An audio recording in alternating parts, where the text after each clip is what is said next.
വലിയ സന്തോഷം നൽകുന്ന ഒരു സുദിനമാണ്. യേശുക്രിസ്തുവിന്റെ ജനനത്തെ വിളിച്ചറിയുന്ന അറിയിക്കുന്ന കരോൾ പ്രോഗ്രാം, അതിൽ പങ്കെടുക്കുക എന്ന് പറയുന്നത് വലിയൊരു ആനന്ദമാണ്, ഹൃദയത്തിന് വലിയ സന്തോഷമാണ്. പ്രിയമുള്ളവരെ, യേശുക്രിസ്തുവിന്റെ ജനനവുമായി ബന്ധപ്പെട്ട് നാം ചിന്തിക്കുമ്പോൾ, ലോകത്ത് നാം ചിന്തിക്കുമ്പോൾ നമ്മെ ഒരുപാട് അസ്വസ്ഥമാക്കുന്ന ഒട്ടനവധി കാര്യങ്ങളുണ്ട്. ലോകത്ത് ഒരു ഭാഗത്ത് യുദ്ധം, മറ്റു സ്ഥലങ്ങളിൽ കലാപം, അക്രമം, ഇങ്ങനെയെല്ലാം മനുഷ്യന്റെ മനസ്സിനെ അസ്വസ്ഥമാക്കുന്ന ഒട്ടനവധി സങ്കീർണ പ്രശ്നങ്ങൾ നമ്മുടെ ചുറ്റുപാടുകളിലും നാം വസിക്കുന്ന നമ്മുടെ നാട്ടിലും നമ്മുടെ പ്രദേശത്തും ലോകത്തും അരങ്ങേറുമ്പോൾ മനുഷ്യന്റെ മനസ്സ് സ്വാഭാവികമായും അസ്വസ്ഥമാകാറുണ്ട്. എന്നാൽ ദൈവം എല്ലാത്തിനും മതിയായവനാണ്. ദൈവം എല്ലാ കാര്യങ്ങളും നിർവഹിക്കാൻ മതിയായവനായ ഒരു ദൈവത്തിന്റെ ജനനത്തെ സംബന്ധിച്ചുള്ള ഒരു സന്ദേശമാണ്, വിളിച്ചറിയിക്കലാണ് ഈ കരോൾ പ്രോഗ്രാമിലൂടെ നാം നടത്തുന്നത്. നമ്മുടെ യേശുക്രിസ്തുവിന്റെ ജനനം എന്ന് പറയുന്നത്, യേശുക്രിസ്തു ദൈവമാണ്, അവൻ അതേസമയം പരമപരിശുദ്ധനുമാണ്.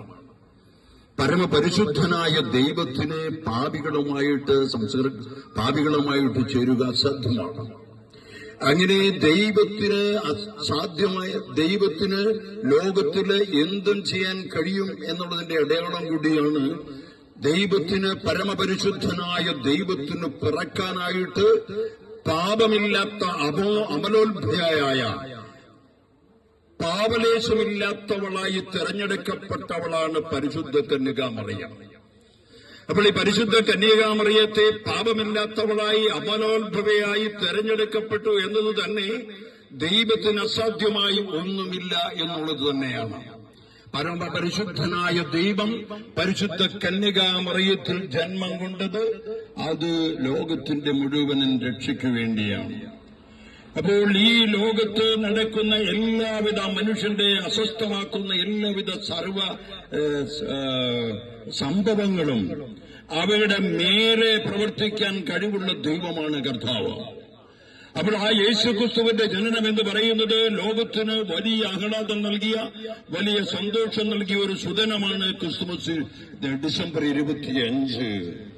യേശുക്രിസ്തുവിന്റെ ജനനം എന്ന് പറയുന്നത് അത് സാധാരണക്കാരിൽ സാധാരണക്കാരായ ലോകത്തിൽ പിറക്കപ്പെട്ട സകല മനുഷ്യരെ ഉദ്ധരിക്കാൻ, അവരെ ഉൾക്കൊള്ളാൻ, അവരെല്ലാം രക്ഷയിലേക്ക് നയിക്കാൻ അവൻ കാലിത്തൊഴുത്തിൽ ദരിദ്രനായി പിറക്കപ്പെട്ടവനാണ്. അപ്പോൾ യേശുക്രിസ്തുവിന്റെ ജനനത്തെ ഉദ്ഘോഷിക്കുമ്പോൾ, ജനനത്തെ സംബന്ധിച്ചുള്ള സദ്വാർത്ത നൽകുമ്പോൾ, പ്രിയമുള്ളവരെ, ഒരു കാര്യം ലോകത്തോട് അവിടുന്ന് പറയുന്നുണ്ട്. നാം ദൈവം പരമപരിശുദ്ധനായിരിക്കുന്നത് പോലെ നാം എല്ലാം വിശുദ്ധിയിലേക്ക് വിളിച്ചിരിക്കുന്നു, വിശുദ്ധരാക്കപ്പെടേണ്ടിയിരിക്കുന്നു. കാരണം വിശുദ്ധമായ ഹൃദയത്തിൽ മാത്രമേ ദൈവത്തിന് വസിക്കാൻ സാധിക്കുകയുള്ളൂ. ദൈവം പരമപരിശുദ്ധനാണ് എന്നത് തന്നെ.